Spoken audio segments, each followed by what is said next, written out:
Predlog o modernim olimpijskim igrama dao je Pierre Coubertin na konferenciji o međunarodnom sportu 1894. godine u Parizu.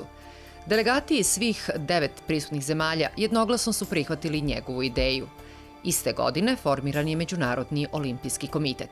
Prve moderne igre održane su u Atini u Grčkoj 6. aprila 1896. godine i to 1500 godina nakon što ih je rimski car Teodosije i zabranio. U modernoj istoriji igre nisu održavane samo 3 puta i to tokom Prvog i Drugog svetskog rata 1916., 1940. i 1944. godine.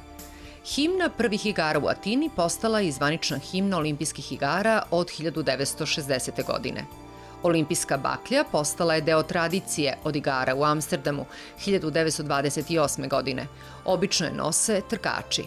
Zvanični jezici igara su engleski i francuski, a u upotrebi je službeni jezik zemlje domaćina.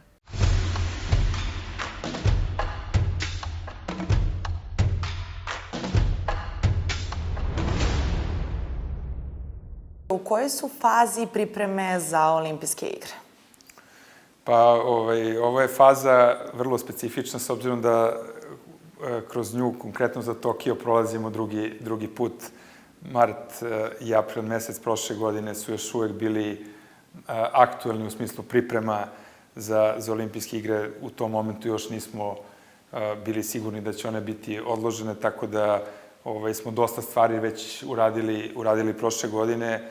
Manje više smo spremni sa te neke organizacione strane, međutim, s obzirom na ove okolnosti, sada se stvari u jednom delu menjaju. Ono što je u ovom momentu najveći izazov možda je taj sistem takmičenja i rasporeda kvalifikacionih takmičenja koja su ostala nezavršena i tu su negde svi naši sportisti onako u jednom nezavidnom položaju s obzirom da se stvari menjaju iz dana u dan, naravno u skladu sa situacijom koja vlada svuda u svetu. Da li će svi sportisti morati da budu vakcinisani kada budu odlazili na olimpijske igre? Ne, sportisti neće morati da budu vakcinisani. To nijednog trenutka nije bila opcija. I da jednostavno takav uslov prosto nije u skladu sa osnovnim načelima Međunarodnog olimpijskog komiteta, ali ono što je sigurno i što je važno da su naši sportisti i da imaju priliku i da su imali priliku da se vakcinišu i time ne samo obezbede sebi učešće na olimpijskim igrama, već pre svega da zaštite sebe, a onda i svoje najbliže, s obzirom da su oni praktično retki građani Srbije koji u ovom momentu putuju van granice i da na taj način, između ostalog, zaštite i te naše domaćine na svim tim takmičenjima, s obzirom da su kao oni koji putuju u mogućnosti da prenose virus. Koga možemo sve očekivati ove godine na olimpijskim igrama i da li postoje neki noviteti, neke promene, neke izmene? Promene sigurno da postoje u skladu s ovom situacijom koja se dešava, kao što su mnogi već čuli, strani navijači neće imati pristup olimpijskim igrama, tako da će se na tribinama, stadiona, sportskih sala i svih objekata naći samo lokalno stanovništvo, što je opet bolje nego da tribine budu prazne, ali eto, većina međunarodnih sportista neće imati podršku svoje publike i svojih navijača, međutim, s obzirom da je Japan jedna vrlo specifična zemlja i da se oni jako ozbiljno spremaju u tom segmentu za olimpijske igre, siguran sam da će Japanci tu pripremiti jedno iznenađenje u smislu da će japanska publika jako često vrlo organizovano podržavati određene sportiste iz različitih zemalja i ja sam siguran da će srpski sportisti biti među njima.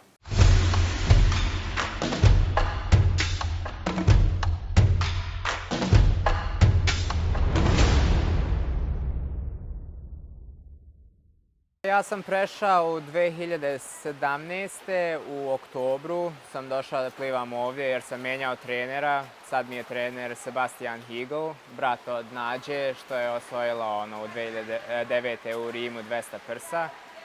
Došao sam i naravno, ja sam dolazio svake godine svakako jer sam bio član reprezentacije već duže vreme, tako da ima mnogo ljudi ovdje što su mi pomogli. Naravno, Partizan kao moj plivački klub mi je pomogao i svi ljudi što su tu. Plivački savez i Olimpijski komitet, svi su oni meni pomogli oko svega toga i naravno kućni prijatelji što žive ovde isto. Da li to znači da si ti zvanično se odlučio između delfina i slobodnog stila? Pa nije baš da sam imao neku opciju što se tiče toga, jer ja u 2012. sam plivao delfin, ali posle toga sam imao problema sa leđima gde sam se ozbiljno povredio i nisam smeo da plivam jedno 18 meseci delfin. Ja sam prešao na kraul. Međuvremenu, naravno, između 2012. i 2016. sam u 2014. osvojio duplo zlato na evropskom prvenstvu, baš u 200 i 400 kraul, slobodnim stilom. Tako da sam nekako ostao u tom režimu da treniram i da radim na tome. I dalje imam i treniram delfin i dalje to pokušavam da dovedem u red i ovako na treningu deluje dobro, a čim dođe do takmičenja malo manje. Za mene je bilo nezgodno ove godine, malo sam povukao, odnosno pocepao mišić, pa sam ja isto preležao koronu u nekom trenutku prije mjesec i po dana. Tako da je bilo malo teško ući u stvari prije 2 mjeseca. 2. februara sam bio pozitivan. Ja dajem sve od sebe uvijek i tako ću i da nastavim. A što se tiče sredstva za plivanje, mislim svašta koristim. Sad zavisi kakav je trening, ali generalno peraje, lopatice, daska, plovak. Koristimo i ove, zovu se anti-pedals, što zapravo napravi da teže plivaš. Čarape što su kao da radiš teže podvodni. Zašto kažu da je 1. i 8. staza najteža? Pa najteže je zato što jednostavno nemaš ocenu, jer oni što plivaju u sredini su najbrži generalno i onda da bi ti pratio koliko brzo oni plivaju i da uopšte budeš u trci, ti moraš da vidiš gde su ostali. Jednostavno kad si u 1. ili 8. stazi ne vidiš, pritom pogotovo za delfina što gledaš pravo kad dišeš, onda još više ne možeš da vidiš. Naprimjer, na kraul ti možeš dok plivaš, ti dišeš na jednu stranu i onda ti možeš da vidiš gde su ostali. Ali ovako sa delfin, kad dižeš glavu, ti samo vidiš ispred sebe. Ja sam borac i ja volim da se trkam i ja ako vidim da je neko ispred mene ili ako vidim da neko stiže, ja onda dodam gas. Evo, to mi stvara dodatnu energiju, tako da naravno da ću gledati gde su ostali. Ja uvijek idem na tome da otplivam najbolje vreme, mislim, samim tim što ako otplivam najbolje vreme dolazi dobar rezultat ovako plasmanski. Kao što sam rekao,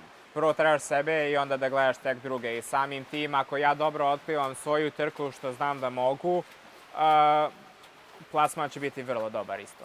Očekivanje je ovako da po vremenima koji se sad plivaju na svetu, kao da nije bilo korone i čak i mnogo brže nego što sam očekivao od dosta plivača, tako da neće biti uopšte lako ni zgodno da se uđe u polufinale niti u finale, ali ja to uvijek gledam korak po korak, stepen po stepen, znači prvo da se uđe u polufinale, to je prvi cilj, pa tek onda da se gleda ulazak u finale i onda ako se uđe, tek onda svašta može da se desi i ja ću uvijek naravno dati sve od sebe.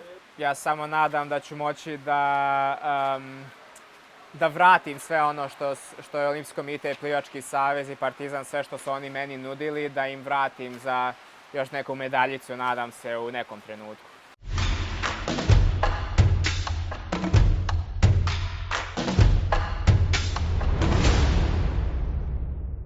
Za odvijanje zdravog života ljudi, posebno za ostvarivanje maksimalnih rezultata sportista, neophodna je zdrava životna sredina. Zato je potrebno da društvo pokaže visok stepen odgovornosti prema životnoj sredini, naročito donosioci odluka koji su dužni da stvore uslove za obezbeđivanje odgovarajućeg kvaliteta, obima, dostupnosti komunalnih usluga. Poslednjih nekoliko godina u Republici Srbije je sve prisutniji model javno-privatnog partnerstva kao najadekvatniji okvir za brzo i efikasno rešenje problema lokalnih samouprava u svim oblastima komunalnih delatnosti. Javno-privatno partnerstvo podrazumeva organizacijski model pružanja javne usluge, u kome se javni partner udružuje sa privatnim partnerom u zajedničkom pružanju javne usluge, koji ima dodatnu vrednost za obe strane u smislu smanjenja javnih rashoda, povećanja kvaliteta javne usluge i zadovoljstva korisnika. Za model JPP-a zaštita životne sredine predstavlja imperativ u pripremi i realizaciji ovih projekata. Ogroman efekat na životnu sredinu ostvaruju projekti uštede električne energije primenom LED tehnologije u javnom osvetljenju, koji direktno utiču na problem prekomerne emisije ugljen dioksida i sumpor dioksida. Primer uspešno realizovanog projekta po modelu JPP-a predstavlja zamena dela sistema javnog osvetljenja na teritoriji grada Vršca, pri čemu je implementirano 5906 svetiljki. Javno osvetljenje u gradu i u svim selima bilo je tehnološki zastarelo sa velikim utrošcima električne energije, negativnim uticajem na životnu sredinu, kao i prekomernom emisijom toplote CO2 i SO2. Garantovana godišnja ušteda električne energije zamenom javnog osvetljenja za grad Vršac iznosi oko 3,1 milion kWh, odnosno oko 70%, dok je ukupna ušteda električne energije projekta oko 37 miliona kWh. Emisija CO2 prilikom realizacije ovog projekta smanjena je za ukupno 19.842,86 tona, odnosno za oko 70%. Ovaj podatak o smanjenoj emisiji CO2 je od posebnog značaja, imajući u vidu da zasađena šuma smrče, površina od oko 1 hektara preradi oko 180 tona godišnje CO2, što znači da bi za redukciju emisije CO2 od oko 20.000 tona u toku trajanja ovog projekta bilo potrebno zasaditi oko 10 hektara šume i sačekati da dostigne zrelost. Na ovaj način grad Vršac dobio je ekološki prihvatljiv sistem javnog osvetljenja, koji je povoljniji po životnu sredinu, bezbedniji za stanovništvo i saobraćaj sa 204% bolje osvetljenosti. Ovakav ekološki prihvatljiv sistem će gradu i okolnim selima doneti velike uštede, a sportistima mogućnost da vežbaju u ekološko čistijoj sredini.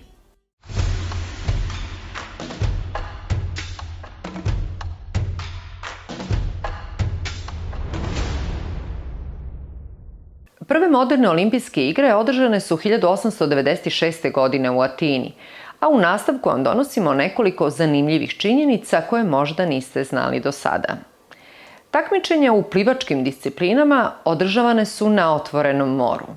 Mađarski osvajač medalje je tim povodom izjavio: "Moja volja za životom nadvladala je moju želju za pobedom." Pobednicima nisu uručivane zlatne medalje.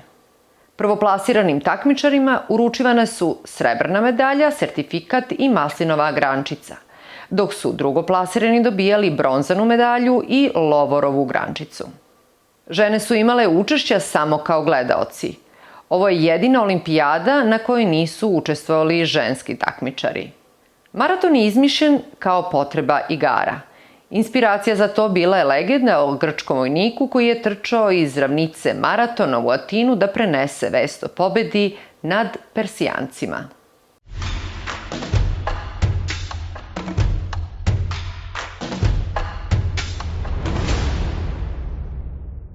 Kažu da najduži put počinje prvim korakom.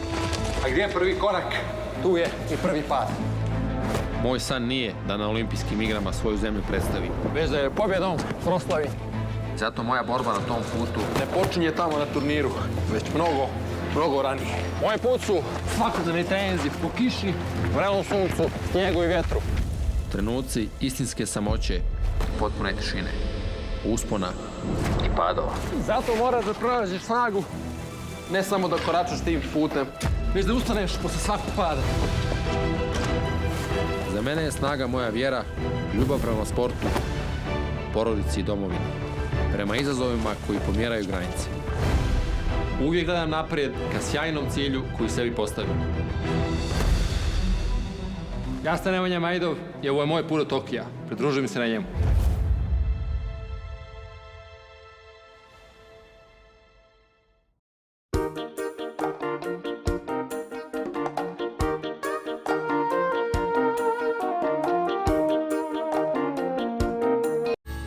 Probajte novi Kreuterhof konjski balsam.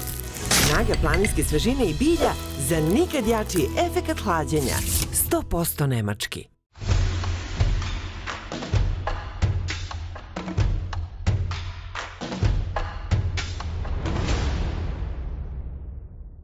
Istorija streljaštva seže duboko u prošlost, a jedno od prvih takmičenja vatrenim oružjem održano je u 15. veku u Švajcarskoj. Streljaštvo je kao deo olimpijskih igara još od Atine 1896. godine. Od 5 streljačkih disciplina koje su tada bile na programu, stiglo se do čak 15 različitih u muškoj i ženskoj konkurenciji. Discipline su podeljene u 3 grupe: puška, pištolj i leteće mete. Kod strelaca je najbitnija preciznost. Kako bi je postigli, oni koriste različite relaks tehnike za spuštanje pulsa i do polovine vrednosti pulsa u mirovanju i pucanju između 2 otkucaja srca kako bi pogodili metu.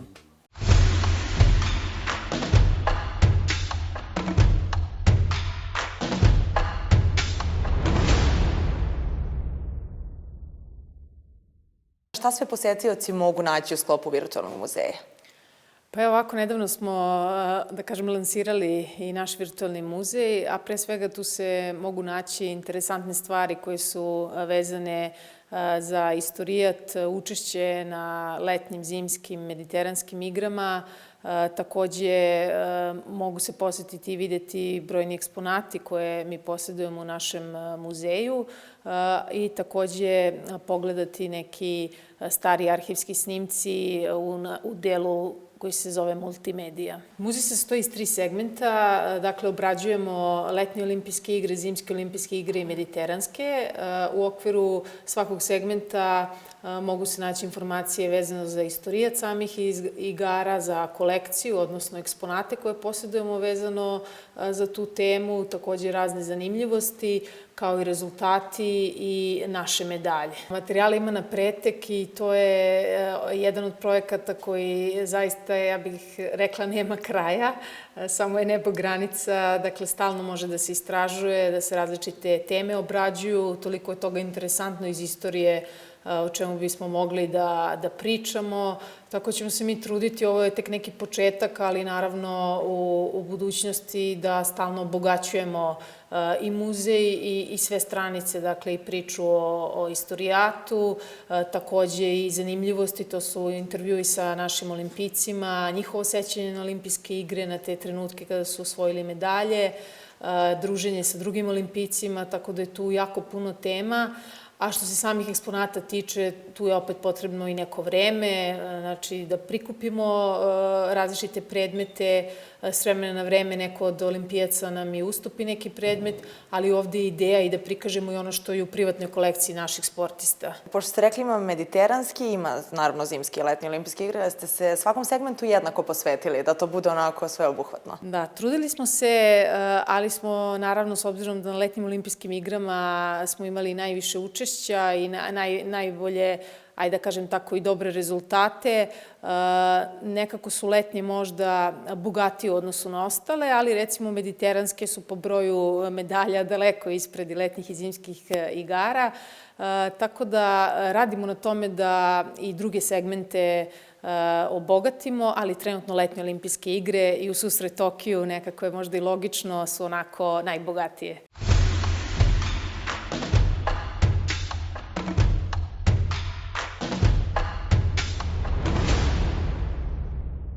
Ono što je bilo tamo i što se dešava na olimpijskim igrama i kako je na olimpijskim igrama, ja mislim koliko god da želim ovako da prenesem, da probam da prenesem i da probam da opišem kako je to je vrlo teško. Ja znam da ja i moje sportistkinje koje su i sa mnom trenirale, a i druge koje sam znala, i rukometašice, odbojkašice, uglavnom sve smo manje više bile toliko ushićene što idemo na tu olimpijadu, jer olimpijada je bio jedan događaj koji u ono vreme nije baš bio ni toliko približan, da su čak i gledaoci, na primjer, iz celog sveta mogli toliko da dođu koliko je to danas mnogo i preko interneta i svega mnogo bliže ljudima.